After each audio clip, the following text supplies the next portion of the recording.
Good morning. পরীক্ষা প্রস্তুতি YouTube চ্যানেলে তোমাদের সকলকে আরেকবার ওয়েলকাম। ক্লার্কশিপ আর মাত্র হাতে এক সপ্তাহ সময়।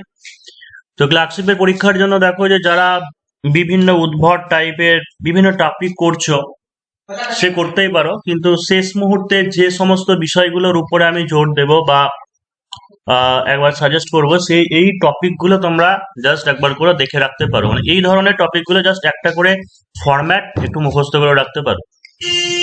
সেটা বাংলা ইংরেজি দুটোর ক্ষেত্রেই বলছি। যেমন হচ্ছে যে কোনো অ্যাক্সিডেন্টাল কেস, দুর্ঘটনা, যেমন রোড অ্যাক্সিডেন্ট হতে পারে, রাস্তা দুর্ঘটনা, বা হচ্ছে ট্রেন দুর্ঘটনা, বা হচ্ছে বিমান দুর্ঘটনা, বা হচ্ছে নৌকা উল্টে যাওয়া, এবং প্রাকৃতিক দুর্যোগ সম্পর্কিত যেমন হচ্ছে আহ ভূমিকম্প বা হচ্ছে বজ্রপাত, বন্যা, এবং কোনো অ্যাওয়ারনেস ক্যাম্পেইন, হয়তো প্লাস্টিক অ্যাওয়ারনেস বা হচ্ছে গার্বেজ ক্লিনিং বা লিটারেসি ড্রাইভ বা ব্লাড ডোনেশন ক্যাম্প, এই যে অ্যাওয়ারনেস ক্যাম্পেইন আছে এরকম ক্যাম্পেইন টাইপের করে রাখতে পারো। এর বাইরে মনে হয় না যে অন্য ধরনের টপিক বা যেগুলো একটা হয়তো সোশ্যাল মিডিয়া বা সোশ্যাল ইস্যুস বা অন্য ধরনের টপিক যেমন হয়তো green house effect, global warming, সাধারণত এরকম আসার সম্ভাবনা নেই, তবে সেগুলো করে রাখতে পারো। কিন্তু এই টপিকগুলোর উপর লাস্ট মুহূর্তে একটু জোর দিতে পারো, যে সাধারণত সাদামাটা ক্লার্কশিপ যেহেতু এটা মাধ্যমিক লেভেল, এখানে সহজ সরল টপিকই দেওয়া হবে এবং সহজ সরল ভাষায় নিজস্ব ভাষা প্রয়োগ করে লিখে এলে একটা অবশ্যই ভালো নাম্বার পাওয়া যেতে পারে। তো আজকে প্রতিবেদন এই দুর্ঘটনা বা যে রোড অ্যাক্সিডেন্ট, রাস্তা দুর্ঘটনা, এই প্রতিবেদনটা নিয়ে আলোচনা করব। তার একটা জিনিস বলি যে মিনিমাম একটা রিপোর্ট রাইটিং এ কত পাওয়া যেতে পারে বা হচ্ছে কি রকম প্যাটার্নে মার্কস দেওয়া হয়। তবে একটা যে নির্দেশিকা দেওয়া থাকে রিপোর্ট রাইটিং এর ক্ষেত্রে, এরকমটা নয় যে ওভারঅল পড়ার পরে একটা টিচার 15-15 নাম্বারের মধ্যে মার্কস দিল, তা নয়। অর্থাৎ এইরকম একটা প্যাটার্ন, এটা 19-20 হতে পারে যে একটা রিপোর্ট রাইটিং এর ফরম্যাট, ঠিক আছে, টাইটেল বা ফরম্যাট, এটার জন্য হয়তো 3 নম্বর বরাদ্দ থাকে। এটা একটু বেশিও হতে পারে, ঠিক আছে, হয়তো দেখা গেলো যে সব কটাই 5+5+5 এরকমও হতে পারে। যে টাইটেল বা শিরোনাম এবং হচ্ছে ফরম্যাট, যে একটা রিপোর্ট রাইটিং এর যে প্রত্যেকটা রিপোর্ট রাইটিং একটা নির্দিষ্ট ফরম্যাট হয়, যেমন হচ্ছে টাইটেল বা শিরোনাম যেটা সেটা মাস্ট থাকবে। নিউজ পেপার রিপোর্ট রাইটিং এর ক্ষেত্রে নিজস্ব সংবাদদাতা বা এরকম কিছু লেখা থাকে, তারপরে জায়গার নাম, তারপরে হচ্ছে তা ডেট দিতে হয়।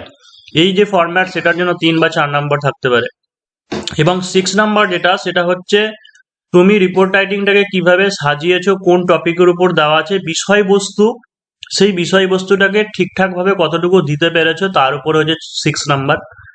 আর আরেকটা যে প্যাটার্নটা থাকে সেটা হচ্ছে তোমার ব্যাকরণগত সেন্টেন্স, বাক্যগুলো বা গ্রামাটিক্যালি সেন্টেন্সগুলো কতটুকু কারেক্ট আছে এবং সেন্টেন্সের মাধুর্য বা স্ট্যান্ডার্ড লেভেল কিরকম কি দিয়েছো সেই জিনিসটার উপরে ডিপেন্ড করছে। মোটামুটি এই প্যাটার্নে একটা মার্কস দেওয়া হয়। তাই খুব খারাপ হলেও সবাই তো মোটামুটি প্যাটার্ন জানো, এখানে একটা 2 নম্বর পেয়ে যেতে পারো, এখানে একটা মোটামুটি 2-3 পেয়ে যেতে পারো। তো মোটামুটি ধরে রাখো যে এটা 15 নম্বরের রিপোর্ট রাইটিং এ অ্যাভারেজ মানে জাস্ট কোনো সেরকম এক্সপিরিয়েন্স না থাকলেও লিখে এলে অবশ্যই 5-6 নম্বর তো পাওয়া যাবেই, ঠিক আছে, 5-6 নম্বর অবশ্যই, 5-6 নম্বর অবশ্যই পাওয়া যেতে পারে। কিন্তু আমাদের টার্গেট থাকবে সবসময় যে একটা রিপোর্ট রাইটিং এর ক্ষেত্রে 10+ বা হচ্ছে 11+ নাম্বার পাওয়া, 11 নাম্বার তোলার আমাদের দক্ষতা অর্জন করতে হবে, না তো কম্পিটিশনে টেকা যাবে না। তো কিভাবে পাবে চলো দেখে নিই। প্রথমত একটা জিনিস যে সময় খুব কম, তাই না, 6 ঘন্টা, এই 6টা রাইটিং থাকছে, তোমার 1 ঘন্টা সময় এবং 4-5 মিনিট ভাবতেই তো সময় চলে যাবে। তাহলে প্রত্যেকটা রাইটিং এর পিছনে 9 নম্বর করে সময়, অর্থাৎ 6-9 54 মিনিট ধরছে, বাকি 6 মিনিট তোমাকে ভাবতে সময় লাগবে। তাহলে যে একটা রাইটিং তোমাকে 8-9 মিনিটে নামাতে হবে, একটা রিপোর্ট রাইটিং প্রতিবেদন তোমাকে 8-9 মিনিটে তোমাকে লিখে আসতে হবে। তো এটা তখনই সম্ভব যদি তোমার আগে থেকেই বাড়িতে প্রচুর প্র্যাকটিস করে থাকো এবং যদি কমনের মধ্যে থাকে তবেই লেখা পসিবল। আর তাছাড়া এরকমটা হতে পারে আনকমন এলেও যেন অভিজ্ঞতা থাকে বা হচ্ছে ডেসক্রিপটিভ রাইটিং লেখার দক্ষতা থাকতে হবে, তাহলে হয়তো লেখা যাবে।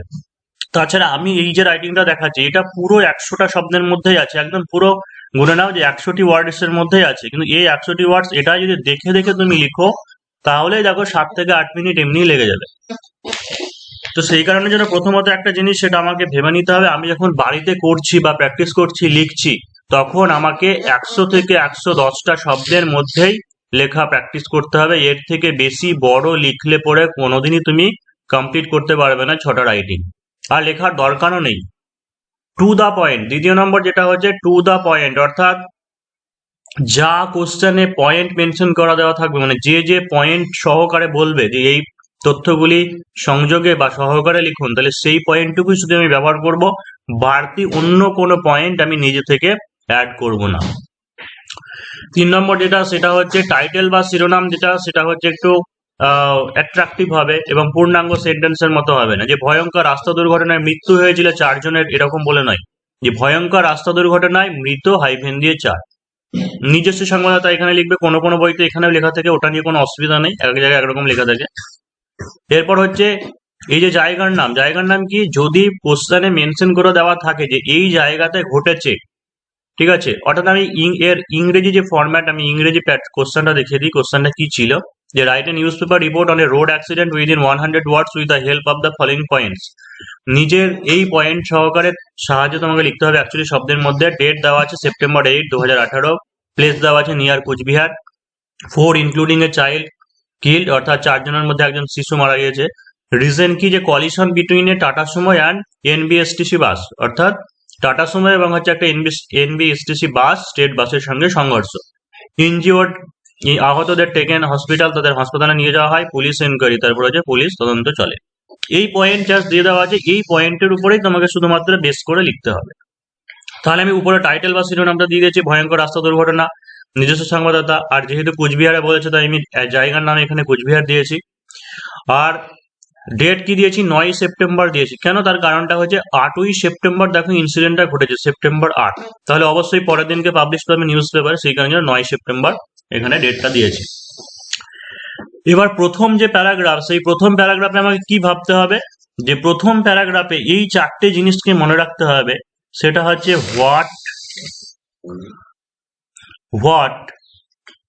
When, where, what, when, where, আর হচ্ছে হাউ। অর্থাৎ কি ঘটনা, বা হোয়ারটাকে আগে দেবে, কোথায় ঘটেছিল, কখন ঘটেছিল, এবং হচ্ছে কিভাবে ঘটেছিল। এই 4টে পয়েন্টকে প্রথম প্যারাগ্রাফের মধ্যে সাজিয়ে লিখতে হবে। বা সহজ ভাষা এইটুকু, যে যে বিষয়বস্তু বা যে টপিকটার উপরে লিখছি, সেই টপিকটার সারমর্ম গোটা প্রথম প্যারাগ্রাফের মধ্যে তোমাকে দিয়ে দিতে হবে। লিখেছে যে একজন শিশু সহ 4 জন যাত্রী আজ কোচবিহার বাস স্ট্যান্ডের কাছে সকাল 10টায় ভয়ঙ্কর রাস্তা দুর্ঘটনায় প্রাণ হারিয়েছে। একজন প্রত্যক্ষদর্শীর মতে উত্তরবঙ্গ থেকে আগত শিয়ালদাগামী বাস উচ্চ গতিতে ছুটছিল। এই ইনসিডেন্টটা, এই গল্পটা সাজানো, এটা নিজের উপরে ডিপেন্ড করছে। শুধু এখানে বলেছে যে সংঘর্ষ, টাটা সুমোর সঙ্গে এনবিএসটিসি সংঘর্ষ। সাধারণত এগুলোতে ক্ষেত্রে কি হয়, বিপরীত দিক থেকে আসে, মুখোমুখি সংঘর্ষ হয়, এরকমটাই হয়। তো এরকম গল্প সাজিয়েছি যে উত্তরবঙ্গ, একজন প্রত্যক্ষদর্শীর মতে উত্তরবঙ্গ থেকে আগত শিয়ালদাগামী বাস উচ্চ গতিতে ছুটছিল এবং একটি টাটা সুমো বিপরীত দিক থেকে আসছিল। বাঁকের কাছে এসে টাটা সুমো ড্রাইভার সামনে হঠাৎ বাস এসে পড়াতে ব্রেক করার চেষ্টা করলেও ব্যর্থ হয় এবং সোজাসুজি বাসের সঙ্গে সংঘর্ষ ঘটায়, গভীর খাতে পড়ে যায়। বাস, ছোট করে গল্প হয়ে গেল। দেখে মনে হয় এইটুকু মাত্র, কিন্তু এইটুকুই তুমি লেখো, দেখো লিখতে অনেক সময় লেগে যাবে। স্থানীয়রা আহত যাত্রীদের উদ্ধার করে স্থানীয় হাসপাতালে ভর্তি করে, সেখানে একজন শিশু সহ 4 জনের মৃত্যু হয়। বাস চালককে গ্রেপ্তার করা হয়, পুলিশি তদন্ত চলছে। বাস এইটুকু লিখবো, এইটুকু লিখলেই। এবার ব্যাপারটা অনেক ক্ষেত্রে হয় যে কটা প্যারাগ্রাফে লিখবো। দেখো, যদিও নিউজ পেপারে যদি তুমি দেখো, সংবাদপত্রে, তো সংবাদপত্রে দেখবে এই সমস্ত ঘটনাগুলোকে ছোট্ট করে ডান দিকে উপরে মাথাতে ঘটনাগুলো থাকে, বা যে জেলার খবর সেই জায়গাতে থাকে, সেখানে একটা মাত্র প্যারাগ্রাফে কিন্তু ওরা লিখে। কিন্তু কম্পিটিটিভ এক্সামিনেশনের ক্ষেত্রে বা এরকম রাইটিং এর ক্ষেত্রে 2টো প্যারাগ্রাফ করবে। কিছু কিছু ক্ষেত্রে হলে খুব বেশি হলে 3টে প্যারাগ্রাফ হয়, 3টের বেশি প্যারাগ্রাফ হয় না। এটাকে কি এরকম করতে পারো, 3টে আর একটা প্যারাগ্রাফ করতে পারতে, যে প্রথমটাতে আরেকটুকু কি হয়েছিল না হয়েছিল বললাম, যে সেকেন্ড প্যারাগ্রাফ থেকে এই যে কিভাবে ঘটনাটা হয়েছে সেটা সেকেন্ড প্যারাগ্রাফে, থার্ড প্যারাগ্রাফে উদ্ধার কার্য, বা এটা করা যায়। বা অনেক ক্ষেত্রে প্রথম প্যারাগ্রাফের মধ্যে ডিটেলস পুরোটা যেটা দেওয়া যায় সেটা করা যায়, কোনো অসুবিধা হবে না। তো এই হচ্ছে প্যাটার্ন, এই ফরম্যাট। আশা করা যাচ্ছে যে এইরকম একটা ফরম্যাটে তুমি যদি লিখে আসো, তো অবশ্যই একটা 11 বা 12 মার্কস অবশ্যই পাওয়ার সম্ভাবনা থাকবে। অ্যাটলিস্ট বললাম, বেশিও পেতে পারো 15-15 মার্কসের মধ্যে। তাই প্রথম থেকে এই জিনিসটা মাথায় আউট করে দিতে হবে, যে বেশি লিখলেই বেশি নাম্বার পাবে না। To the point, neat and clean, compact একটা আনসার লিখলে অবশ্যই একটা ভালো মার্কস পাওয়া যেতে পারে। সেই কারণে যেন অবশ্যই মক টেস্ট দেওয়া অভ্যেস করো। সময় টাইম দেখে ঘড়ি ধরে বা হচ্ছে মক টেস্ট না হলে পরে যে রিপোর্ট রাইটিং টপিকটা তুমি আগে একবার পড়ে নাও, পড়ে নেওয়ার পরে টাইম দেখো, ঘড়ি দেখে দেখো যে কত সময় লাগছে, সেটাও করতে পারো। বা বইতে তোমার কাছে যে একটা প্রেসি আছে বা ট্রান্সলেশন আছে সেটা দেখো যে কত সময় লাগছে। এই প্র্যাকটিসটা কিন্তু ভীষণ জরুরি, না তো পরীক্ষার সময় তুমি আন্দাজ পাবে না। তো এখানে এই ক্লাসটা শেষ করছি। আর যারা WBPSI এর জন্য, KPSI তো পরীক্ষার সামনে এগিয়ে আসছে, ক্লার্কশিপ WBPSI KPSI তিনটেরই কোর্স চলছিল, কিন্তু যারা WBPSI এর জন্য যারা অ্যাডমিশন নিতে চাইছো তোমরা 7797942747 এই নম্বরে হোয়াটসঅ্যাপে কন্ট্যাক্ট করে নিতে পারো।